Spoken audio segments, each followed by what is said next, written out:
There was one piece of good news for the Albanese government in today's polls. Good news for the government, but I think terrible news for the rest of us.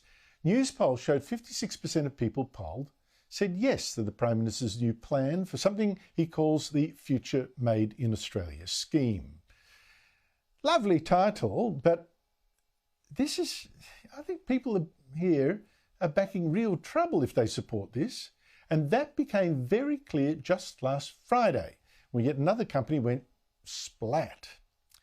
Anthony Albanese's new plan, unveiled just a couple of weeks ago, is to pick winners, green energy winners particularly, throw billions of dollars of your money at them to get them going.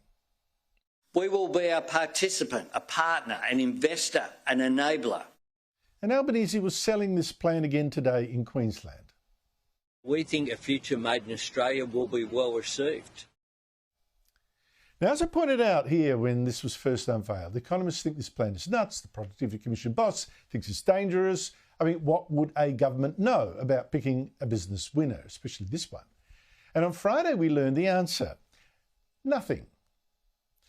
A company called Tritium went bust. It made electric vehicle charging systems, which is what Albanese assumed we would need. He's all for them. He visited this company at least 3 times, selling it as a sure thing, a green future, our green future, made in Australia. The truth is that the future is right here at Tritium. It is a growing company in one of the growth industries globally. Except it went bust. Joining me is the panel, Michael Kroger, former Victorian Liberal Party President, and Steve Conroy, former Labor Senator and Cabinet Minister. Michael Kroger, the moral of this story is what?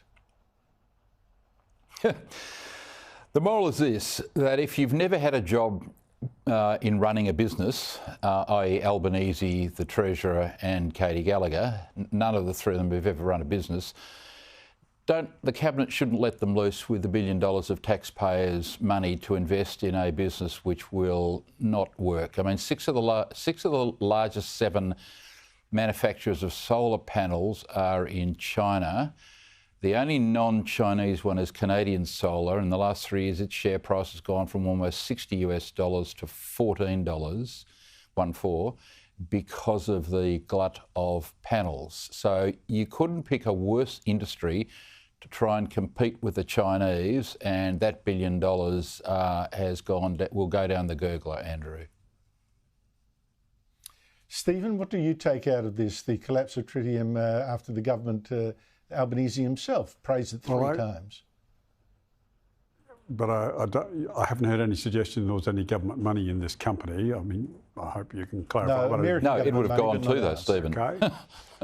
But so let's be clear. I hope Peter Dutton stakes the ground with Michael Kroger's position.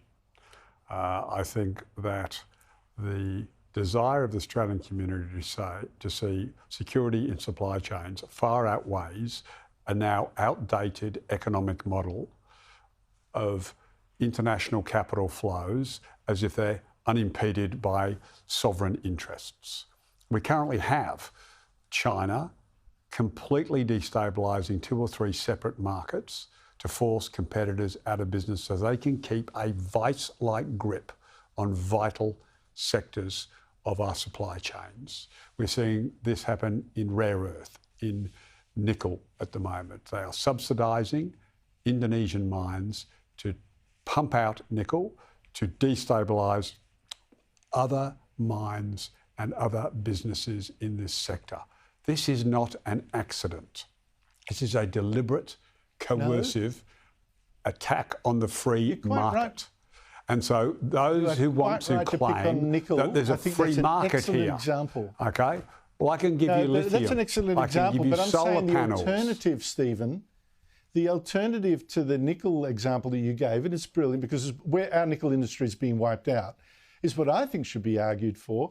The reason that Indonesia is able to do this is that they are allowing construction of more than 20 coal-fired power units to give cheap and reliable power to that nickel industry, whereas our nickel industry is relying on very expensive green power. I think cut the costs, cut this rubbish, allow the cheaper power, and then maybe we can compete. So we've got the wages issue, but that And what about the lithium market? And what about the solar panel market? Where they're destroying the solar panel market. That's not a vital industry. Other critical minerals. Invest in industries where Australia has a big competitive advantage. Perhaps they should be doing that. Well, we're losing in nickel. Mining, we do have a comparative advantage. Pharmaceutical. Yeah, last time I checked, we had a comparative mining. You want to be flat Earth. You want to pretend the Chinese aren't interfering in the free market. You want to say our defence industries should be forced to rely on incredibly small parts that are made in China, like the F-35. There's a little magnet entirely made, which it needs to fly, entirely made in China. Genius. Stephen, let's move on. The whole point is I've just demonstrated the risk. We build them here. I've just demonstrated the risk, Stephen, where you've got an industry where the government, for political reasons, think, oh, this chimes with our message, visits this factory 3 times, says it's the future, it goes belly up. That is exactly the risk. That's the problem here.